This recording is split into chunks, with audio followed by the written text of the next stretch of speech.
شکیل احمد۔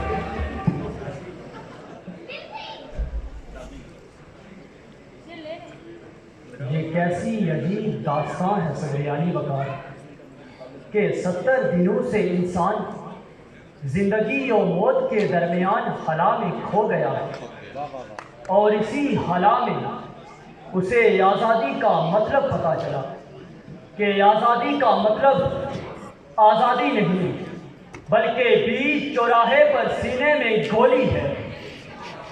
آزادی کا مطلب آزادی نہیں بلکہ ان کے گلے میں غداری کا توپ اور پھر اعلان گمشدگی ہے۔ آزادی کا مطلب آزادی نہیں بلکہ ماؤں بہنوں کی عصمت ریزی ہے۔ مگر آفرین صدر علی وقار آزادی کے ان متوالوں کے لیے جو اپنے لہو کو اٹھے کر اسلام اور آزادی کی شمع کو روشن رکھے ہوئے ہیں اور دشمن کو للکار رہے ہیں کہ حق کو جانا ہے آخر حق کی تعبیر تک، وادی کشمیر سے آزادی کشمیر تک۔ میں دشمن کو کشمیر اپنا کیسے سونپ دوں، میں تو نہ دوں اسے کشمیر کی تصویر تک۔ کشمیر کی تصویر تک۔ نماز جمعہ کے بعد آدھا گھنٹہ کھڑا ہونا جہاد اکبر ہے صدر علی وقار۔ کیا بات ہے، کیا بات ہے، کیا بات ہے۔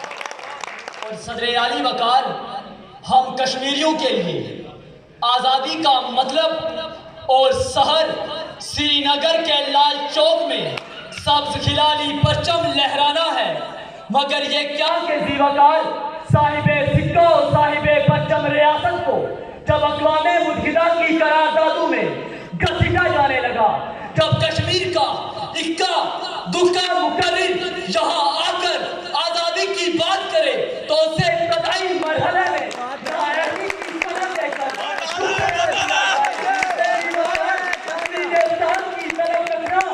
برا سمجھا جائے گا۔ بھی کشمیری ہمیں للکارنے لگے کہ کبھی تو بیعت فروخت کر دی، کبھی وسیلے فروخت کر دی۔ ہمارے وکیلوں نے ہمارے ہونے کی سب دلیلیں فروخت کر دی۔ وہ اپنے سورج کو کیا جلاتے، ہمارے تراغوں کو بیچ ڈالا۔ فرات اپنے بچا کے رکھے، میری سبیلیں فروخت کر دی۔ فرات اپنے بچا کے رکھے، ہماری سبیلیں فروخت کر دی۔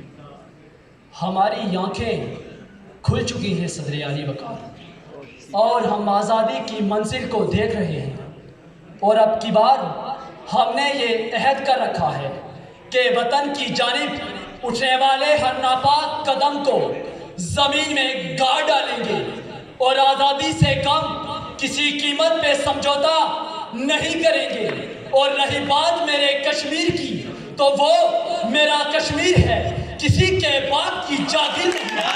صدر علی وقار مقبول احمد بٹ سے لے کر برہان مظفر وانی تک یہی داستان پلٹ ہو رہی ہے۔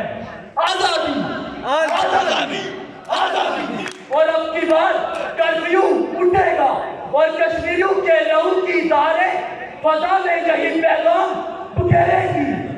آزادی آزادی آزادی۔